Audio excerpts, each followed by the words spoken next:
ഞങ്ങളുടെ എല്ലാം ഇവനാണ്. ഇവിടുത്തെ പാറുക്കുട്ടിയുടെ വെക്കേഷൻ കളറാക്കിയത് നമ്മുടെ കുഞ്ഞാവയാണെന്ന് പറയാം. ഏട്ടന്റെ വീട്ടിലെത്തിക്കഴിഞ്ഞാൽ ഞങ്ങളുടെ ഡേ സ്റ്റാർട്ട് ചെയ്യുന്നതും എൻഡ് ചെയ്യുന്നതും ഇവനെ കണ്ടുകൊണ്ടാണ് കേട്ടോ.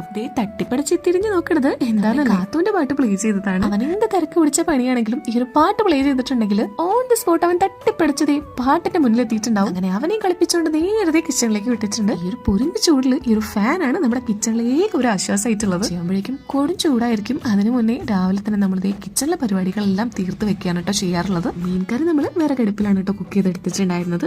പിന്നെ മീൻ വറുത്തതും റെഡിയാക്കിയിട്ടുണ്ട്. ഇതിനിടയിൽ നമ്മുടെ ഇന്നത്തെ ബ്രേക്ക്ഫാസ്റ്റിലുള്ള ദോശയും ചുട്ടെടുക്കുന്നുണ്ട് കേട്ടോ. സത്യത്തിൽ ദോശയിലായിരുന്നു, മസാല ദോശയായിരുന്നു കേട്ടോ. എനിക്ക് മസാല ദോശ ഇഷ്ടമല്ലാത്തതുകൊണ്ട് ദോശ ചുട്ടെടുക്കുകയാണ് കേട്ടോ ചെയ്തിട്ടുണ്ടായിരുന്നത്. പിന്നെ നമ്മുടെ മീൻ കറി മസാല ഇട്ട് വെച്ചിട്ടുള്ളതായിരുന്നു. അതുകൊണ്ട് തന്നെ ഒന്ന് ഉള്ളിയിൽ വറവിട്ട് എടുത്തിട്ടുണ്ട്. പിന്നെ മത്തനും മമ്പയറും എരിശ്ശേരിയും വെക്കുന്നുണ്ട് കേട്ടോ. ഇവിടെ പൊതുവെ മീൻ വിഭവങ്ങൾക്കാണ് കേട്ടോ കുറച്ച് മുൻതൂക്കമുള്ളത്. എന്നാലും നമ്മളിപ്പോൾ കുറച്ച് പച്ചക്കറിയൊക്കെ വെക്കാറുണ്ട്. ഇതും കൂടി ഒന്ന് വറവിട്ടെടുത്ത് കഴിഞ്ഞിട്ടുണ്ടെങ്കിൽ നമ്മുടെ ഇന്നത്തെ കുക്കിംഗ് പരിപാടികളൊക്കെ കഴിഞ്ഞിട്ടുണ്ട് കേട്ടോ. അങ്ങനെ അതൊക്കെ കഴിഞ്ഞ് ബ്രേക്ക്ഫാസ്റ്റ് ഒക്കെ കഴിച്ച് നേരത്തെ കുഞ്ഞാവിടെ അടുത്തേക്ക് വിട്ടിട്ടുണ്ട്. അവന്റെ കുഞ്ഞു കുഞ്ഞു കുറുമ്പുകളൊക്കെ ഇങ്ങനെ കണ്ടുകൊണ്ടിരിക്കാനായിട്ട് നല്ല രസമാണ്. പാറക്കുട്ടിയുടെ വെക്കേഷൻ ഏകദേശം കഴിയാറായിട്ടുണ്ട്. ഇവിടുന്ന് തിരിച്ചു പോകുമ്പോൾ ഇവനായിരിക്കും ഏറ്റവും കൂടുതൽ പാറക്കുട്ടിക്ക് മിസ് ചെയ്യാൻ പോകുന്നത്.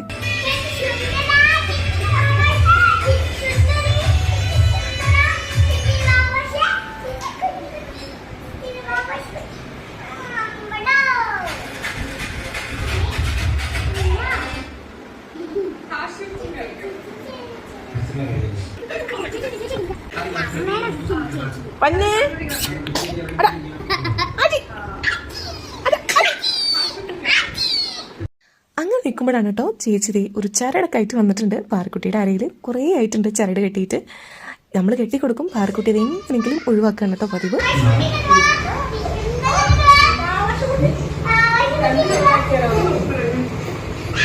പാറക്കുട്ടിക്ക് ഇവിടെ വന്നു കഴിഞ്ഞിട്ടുണ്ടെങ്കിൽ ഒരു മിനിറ്റ് പോലും വെറുതെ ഇരിക്കാൻ ടൈം കിട്ടാറില്ല. ആള് ഭയങ്കര ബിസി ആയിരിക്കും കേട്ടോ. കുഞ്ഞാവയുടെ കൂടെയാണ് ഇപ്പം. ഈയുടെ പാറക്കുട്ടീൻ്റെ ആട്ടന്മാരും വല്ലാണ്ട് അങ്ങോട്ട് സെറ്റ് ആവണില്ല. നല്ല അടിയാണ് കേട്ടോ. കയ്യിൽ കിട്ടുന്ന ഐറ്റംസ് മൊത്തം അവനിപ്പോൾ വായിലേക്കാണ് കേട്ടോ കൊണ്ടുപോകുന്നത്. അതുകൊണ്ട് പാറ ചേച്ചി അവിടെ ടേബിളിലിരുന്ന ഐറ്റംസ് എല്ലാം മാറ്റിക്കൊണ്ടിരിക്കുകയാണ് കേട്ടോ. വേണമെങ്കിൽ പോവും ബാക്കോട്ട്. തരൂല ഇയ്യ തരൂല ഇയ്യ ഇയ്യ ഇയ്യ ഇയ്യ തരാൻ പറ്റൂല. തരൂല നിനക്ക് തരൂല.